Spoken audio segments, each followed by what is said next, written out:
निशब्द वर्ष म्हणजे काय? निशब्द वर्ष म्हणजे तुम्हाला कळत नाही की काय घडतंय.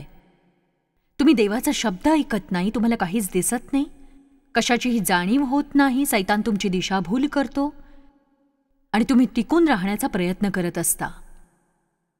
मला खात्री आहे इथे हजर असलेले बरेच लोक अशा प्रकारच्या निशब्द वर्षांमध्ये आहेत.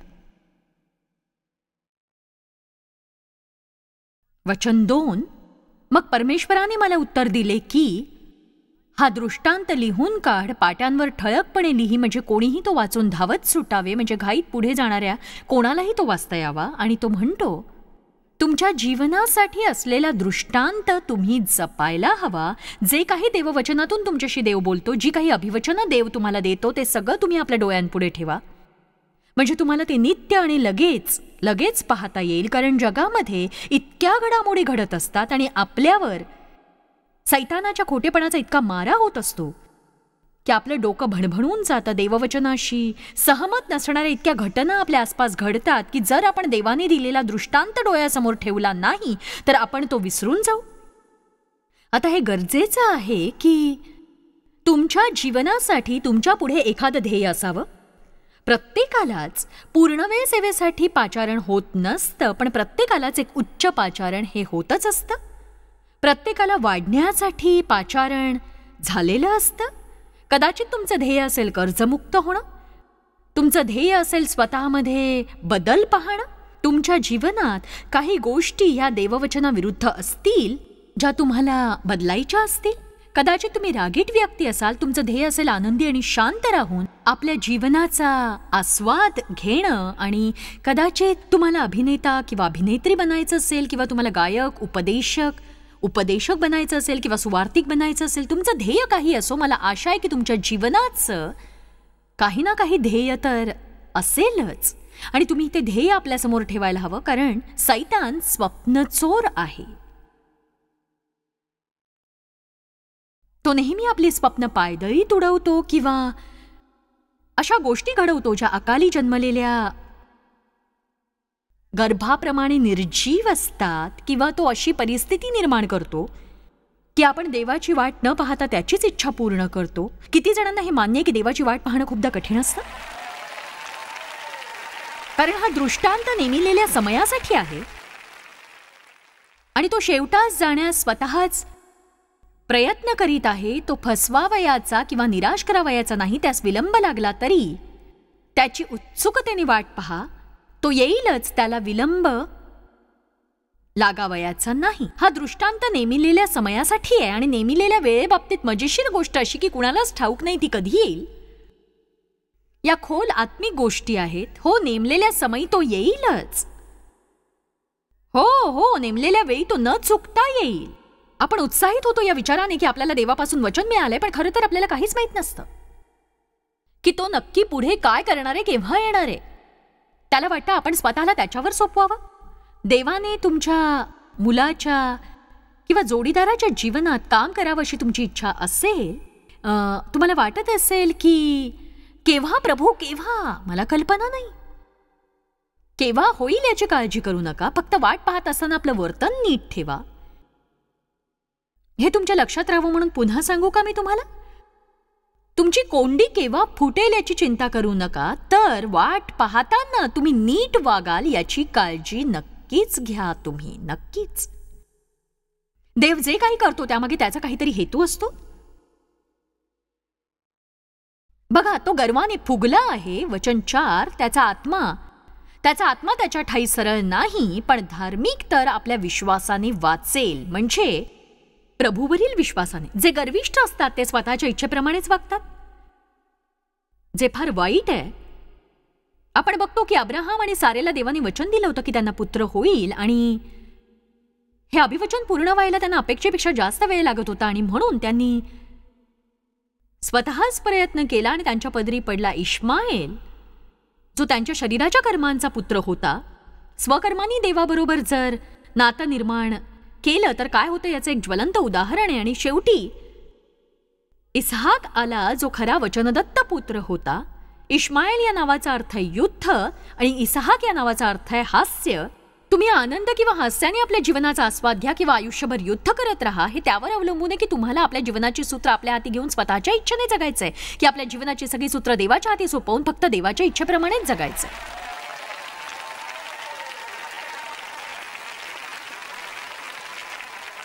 बायबल म्हणते इब्री 10 मध्ये की जेव्हा आपण माघार घेतो तेव्हा देव प्रसन्न होत नाही, कारण तो योग्य समयी कार्य करतो आणि त्याची इच्छा असते की वाट पाहताना आपण माघार घेऊ नये. त्याला वाटतं की आपण टिकून राहावं, टिकून. आता बघा, मला खात्री आहे बरेच जण आपल्या जीवनातल्या अशा काळात आहात जो आहे शांत वर्षांचा काळ. असं म्हणूया तुम्ही वादळात सापडलेल्या बोटीत आहात आणि येशू बोटीच्या तळाशी झोपलाय. तुम्हाला कळत नाहीये की अशा प्रसंगात तो तुम्हाला काहीच कसं सांगत नाहीये, तो तुमच्याशी बोलत का नाही. काही वर्षांपूर्वी मी प्रभूला या विषयीच काही सांगत होते. मी म्हटलं, प्रभू, गेल्या कित्येक दिवसात तू काहीच ऐकलं नाहीस, तू मला काही का सांगत नाहीयेस. माझ्या मनात विचार आला, बातमी नाही, हीच चांगली बातमी आहे. आणि मी म्हटलं, प्रभूची स्तुती असो, मी आता तेच करीन जे मी करत होते. जर तुम्ही खूप काळ देवापासून काही ऐकलं नसेल तर तेच करत राहा जे देवाने तुम्हाला मागच्या वेळी सांगितलं होतं. आमेन. जर प्रभूला काही सांगायचं असेल तर ते तो नक्कीच सांगेल. देवाचा प्रत्येक सेवक किंवा सेविका जे बायबलमध्ये आहेत, माझ्या माहितीतली प्रत्येक व्यक्ती जी देवाच्या राज्यात लक्षणीय असं कार्य करते किंवा त्यांच्या जीवनात देवाने लक्षवेधी कामगिरी केलेली आहे, त्यांना आपल्या जीवनातही निःशब्द वर्ष ही सोसावी लागलीच.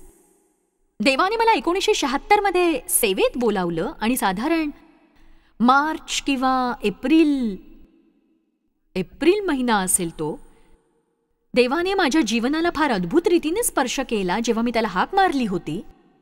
आणि त्यानंतर देवाबरोबरचं माझं नातं पूर्वी कधी नव्हतं इतकं घनिष्ठ बनलं. आणि जरी मी चर्चला जाणारी ख्रिस्ती होते आणि मला देवाविषयी सगळं ठाऊक होतं, मला देवाची पूर्ण ओळख नव्हती.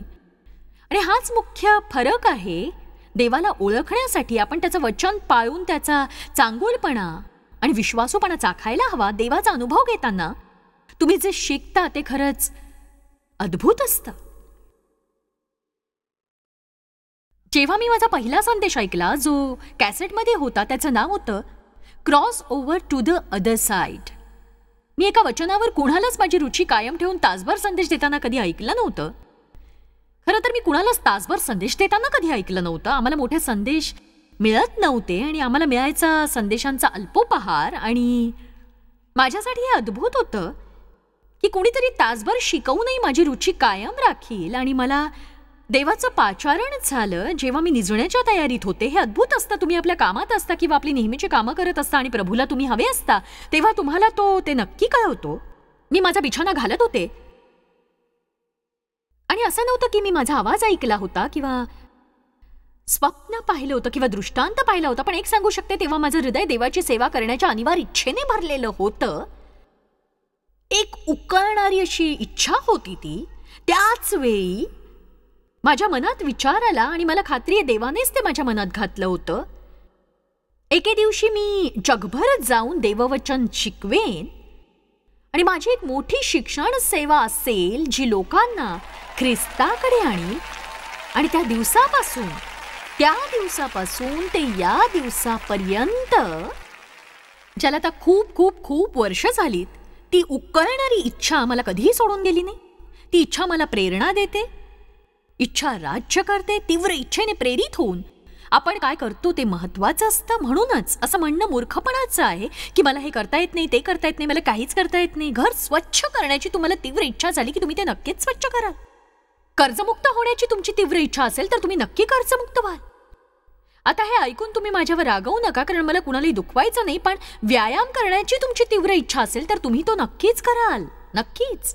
तुम्हाला निरोगी राहण्याची आणि सुडौल शरीर मिळवण्याची तीव्र इच्छा असेल तर तुम्ही ते मिळवालच.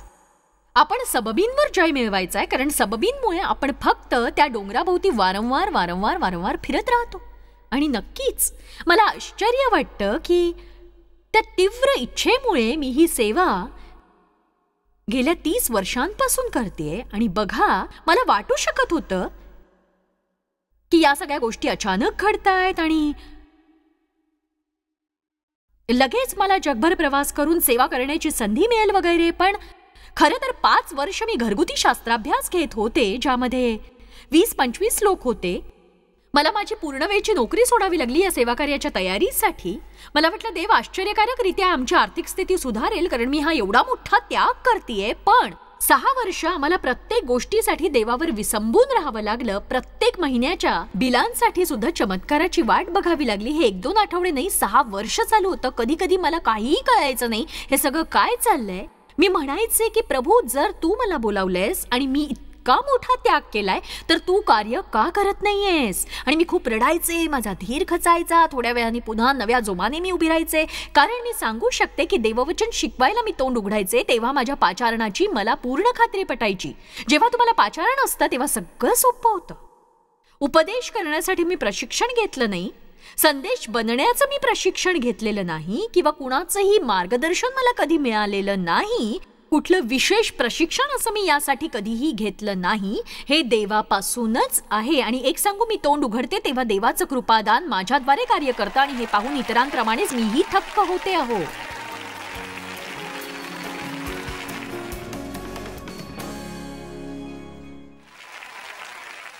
पाच वर्ष, काही दिवस नव्हे, 5 वर्ष मी फक्त घरगुती शास्त्राभ्यास घेत होते.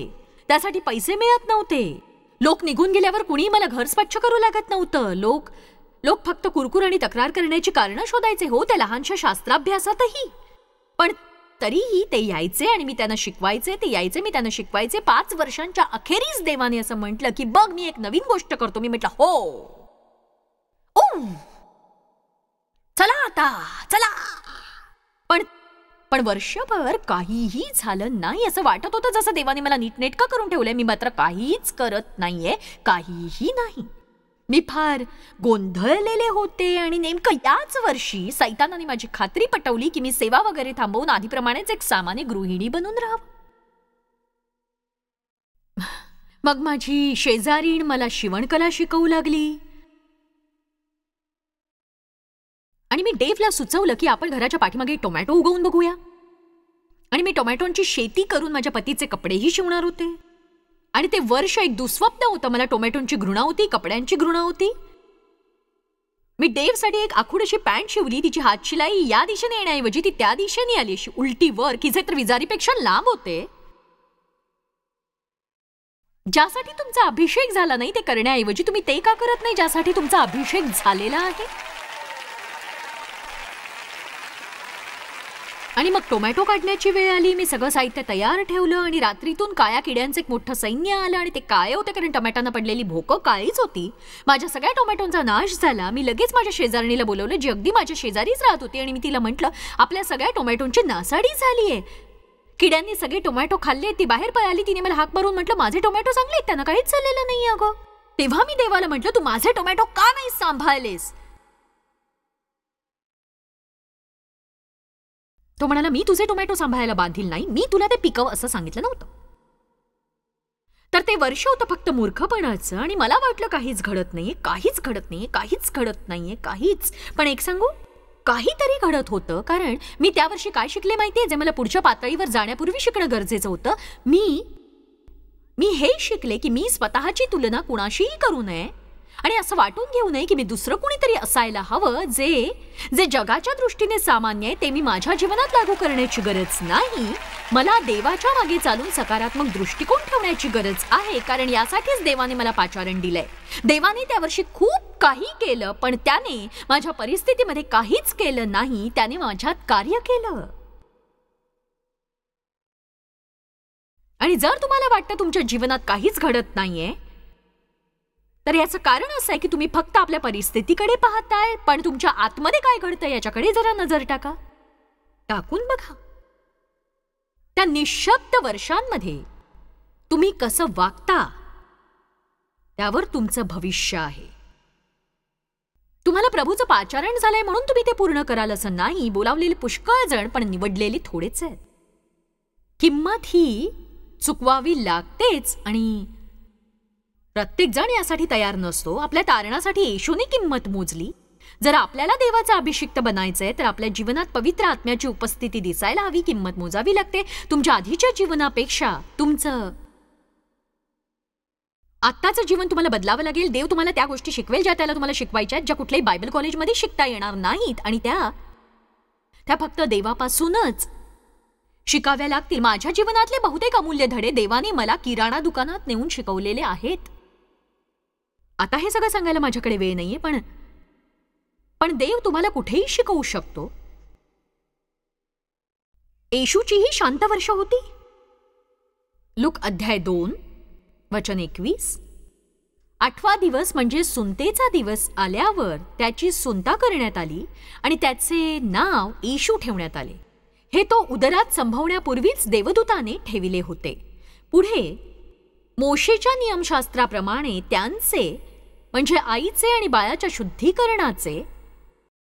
शुद्धीकरणाचे दिवस भरल्यावर ते त्याच्यावर यरुशलेमीस घेऊन आले. ते अशासाठी की त्याचे प्रभूला समर्पण करावे. येशू 8 दिवसांचा होता. जर तुम्ही वचन 39 वाचलं तर ते म्हणतं की नंतर प्रभूच्या नियमशास्त्राप्रमाणे सर्व काही पुरे केल्यावर ते गालिलातील आपले गाव नासरेत येथे निघून गेले. मी वाचलं लूक अध्याय 2 वचन 39. आता वचन 40. तो बाळक वाढत वाढत बलवान होत गेला व ज्ञानाने पूर्ण होत गेला आणि त्याच्यावर देवाची कृपा होती, म्हणजेच त्याच्यावर देवाची मर्जी होती. तर आपण पाहतो की येशू 8 दिवसांचा होता. आणि ही लक्षणीय गोष्ट आहे की येशू 12 वर्षांचा होईपर्यंत आपल्याला बायबलमध्ये यानंतर येशूविषयी एकही शब्द वाचायला मिळत नाही. आणि बायबल येशूविषयी जे काही सांगतं ते हेच सांगतं की येशू देवाच्या कृपेमध्ये वाढत राहिला. औच. येशू प्रत्येक प्रकारे वाढत गेला. तो ज्ञानाने वाढत होता, शरीरानेही, आत्मिक सामर्थ्यानेही. तो देवाच्या आणि माणसांच्या कृपेत वाढत होता. आणि मग जेव्हा तो 12 वर्षांचा झाला. आता वाचूया वचन 42. तेव्हा ते सणाच्या प्रथेप्रमाणे तिथे गेले आणि मग सणाचे दिवस संपल्यावर ते परत जाण्यास निघाले. तेव्हा तो मुलगा येशू यरुशलेमीत मागे राहिला आणि हे त्याच्या आईबापांना कळले नाही. आणि 3 दिवसांचा प्रवास केल्यावर त्यांच्या लक्षात आले की घरी परतण्याच्या वाटेवर येशू त्यांच्यासोबत नव्हता. आणि ते कोणत्याही आईवडिलांप्रमाणे काळजीत पडले आणि ते त्याला शोधत माघारी गेले. आणि जेव्हा तो सापडला तेव्हा ते म्हणाले, वचन 46. मग असे झाले की 3 दिवसानंतर तो त्यांना मंदिरात गुरुजनांमध्ये बसून त्यांचे भाषण ऐकताना व त्यांस प्रश्न करताना सापडला. आणि त्याचे बोलणे जे ऐकत होते ते सर्व त्याच्या बुद्धीवरून आणि उत्तरांवरून थक्क झाले. त्याच्या जीवनावर आधीपासूनच देवाचा हात होता. त्याच्या जीवनावर आधीपासून पवित्र आत्म्याचा अभिषेक होता.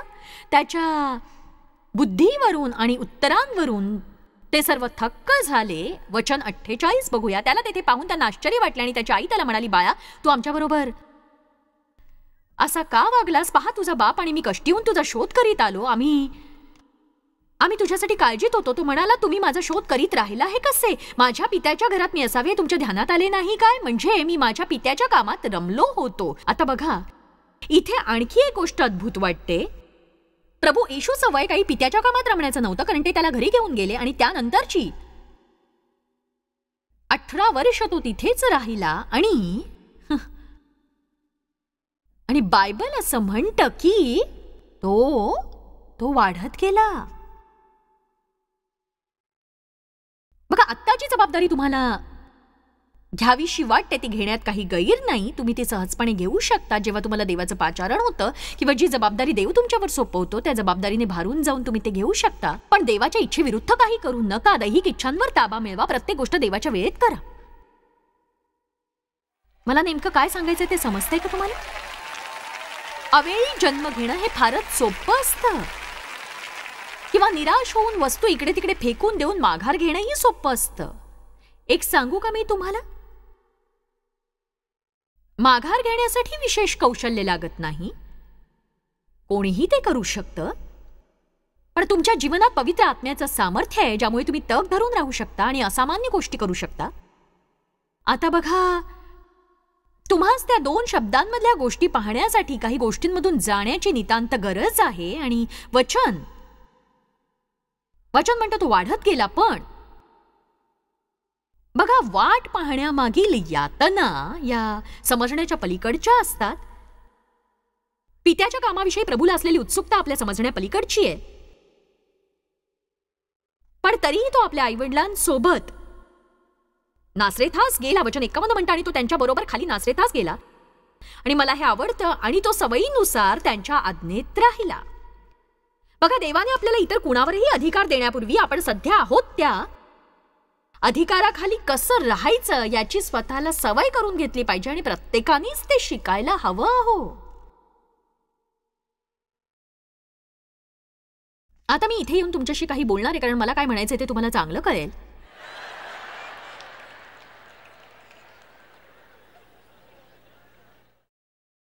आज जगभर बंड करण्याची भयानक समस्या उभी राहतीये. म्हणजे असं की कुणाला एखाद्याने काहीच सांगितलेलं आवडत नाही, कुणालाही नाही. प्रत्येकाला स्वतःच्या गोष्टी करायच्या असतात, स्वतःचे उद्योग करायचे असतात, स्वतःचे जीवन जगायचं असतं, स्वतःच्या वेळेत आपली कामं करावीशी वाटतात, स्वतःच्या इच्छेने जगायचं. मार्गदर्शन नको कुणाचं, नियम नको, बंधनं नकोत, काय करायचं ते मला सांगू नका. आणि मग अर्धाधिक वेळ आपल्या गोष्टींना आत्मिक रंग देण्यात ते घालवतात. बघा, ज्याला पुत्र स्वतंत्र करतो तो खरोखर स्वतंत्र आहे. स्वतंत्र. मी पवित्र आत्म्याने चालवला जातो. नाही, जर तुम्ही खरोखर पवित्र आत्म्याने चालवले जाता तर तुम्हाला अधिकाराखाली कसं राहायचं हे समजेल. आपण इतकं वाढायला हवं की आपल्यावरचे अधिकारी आपल्याला जे काही सांगतात ते करता आलं पाहिजे. आणि आपल्याला ते आवडत नसलं तरीही, इथे मी पाप करण्याच्या गोष्टींविषयी बोलत नाहीये, पण जरी तुम्ही त्यांच्याशी सहमत नसाल, तुम्ही आपल्या मुखावर स्मित हास्य ठेवून चांगल्या वृत्तीने ते करायला हवं की थोडं थांबा, माझं झालेलं नाही, आणि आपण त्यांच्या पाठीमागे काहीही बोलता कामा नये.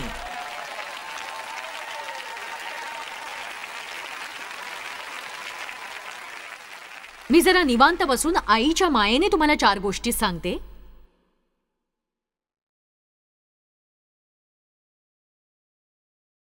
बघा, जी दुसरी गोष्ट देवाने केली ती माझ्या सेवेच्या पुढच्या पातळीवरची होती. जेव्हा मी माझ्या चर्चमध्ये काम करत होते, ते एक नवीन चर्च होतं. मी 36 वर्षांची होते. त्या चर्चमध्ये पायक म्हणून नियुक्ती केलेली अशी व्यक्ती 26 वर्षांची होती. जेव्हा तुम्ही 26-36 वर्षांची असता तेव्हा तुम्हाला बरंच शिकायचं असतं. तुम्हाला वाटतं तुम्हाला सगळं कळतं, पण तुम्हाला काही एक कळत नसतं. आणि माझं वाचाळ तोंड होतं. आम्ही दोघेही एकाच चर्चमध्ये होतो, आणि तो पायकही माझ्यासारख्याच व्यक्तिमत्वाचा होता. आणि तुम्हाला इतकं सांगणं पुरेसं आहे की अनेक वर्ष आमच्यात खूप भांडणं व्हायची, झगडे व्हायचे, वाद. पण त्याने आणि त्याच्या पत्नीने मला आशीर्वाद दिला, आणि स्त्रियांचा एक बायबल अभ्यास सुरू करून दिला, आणि तो वाढत जाऊन दर आठवड्यात 400 स्त्रिया येऊ लागल्या. पुढे रेडिओवरच्या एका स्टेशनवर आमचा कार्यक्रम सुरू झाला, आणि पुढे 5 वर्षांनंतर देवाने मला पूर्व, पश्चिम, उत्तर, दक्षिण जायला सांगितलं. तिथून पुढे बाकीचा इतिहास सुरू झाला. आणि बघा, एका रेडिओ स्टेशनचं रूपांतर 8 आणखी स्टेशनमध्ये झालं, आणि शेवटी 150 झाले, आणि आम्ही साप्ताहिक टीव्हीवर आलो, मग दैनंदिन टीव्हीवर आलो, आणि असं हे वाढत गेलं. आणि आता आम्ही 35 वर्षांनंतर इथे आहे. पण इतक्या कालावधीनंतर इथे यायला मला कशाकशातून जावं लागलं हे सांगायला माझ्याकडे काहीही शब्द नाहीयेत. नुसतं असं बसून म्हणणं सोपं. जॉयसारखं माझं सेवाकार्य असतं तर किती बरं झालं असतं. असं बोलून काही होणार नाही. त्या स्त्रीसारखी मी सडपातळ असते तर किती बरं झालं असतं. नुसतं बोलून तुम्ही सडपातळ होणार नाही आहात. मला खरोखर असं वाटतं की मी 71 वर्षांची असेन तेव्हा देव सारखंच मी दिसायला हवं. सदिच्छांमुळे त्याला हे मिळालेलं नाही. गेल्या 50 वर्षापासून तो मेहनत घेतोय, तो प्रमाणात जेवतो, तो आनंदी असतो, तो चिंता करत नाही, तो इतरांना मदत करतो. जितकं अधिक तुम्ही देवाच्या आज्ञेप्रमाणे वागता तितकं अधिक तुम्ही देवाच्या दृष्टीने सुंदर होता.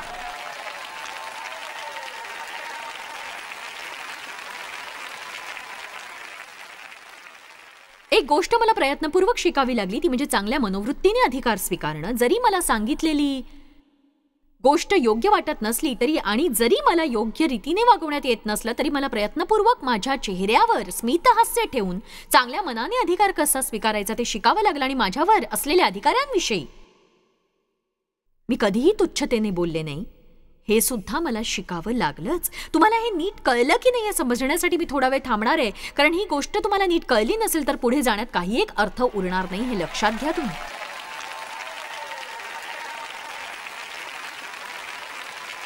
किती जण अशा अधिकाऱ्यांखाली काम करताय ज्यांच्याशी तुमचं पटत नाही किंवा तुम्हाला काम करणं खरंच कठीण जात आहे, सांगा मला.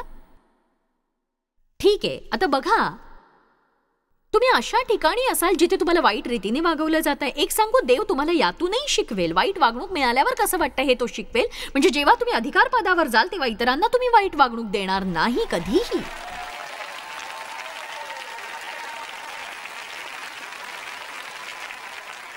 आश्चर्य वाटण्याजोगी गोष्ट मी तुम्हाला कधी सांगितली आहे का? देवाला ठाऊक आहे की कसं शिकवायचं ते. मी तुम्हाला उत्तेजन देऊ इच्छिते की तुमची भविष्यासाठी असलेली स्वप्न आणि आशा कधीही सोडू नका. जरी तुम्हाला आपल्या अपेक्षेपेक्षा अधिक काळ थांबावं लागलं तरीही तुम्ही विश्वास ठेवा की देव कार्य करतोय आणि त्याला योग्य वेळ नक्कीच ठाऊक आहे.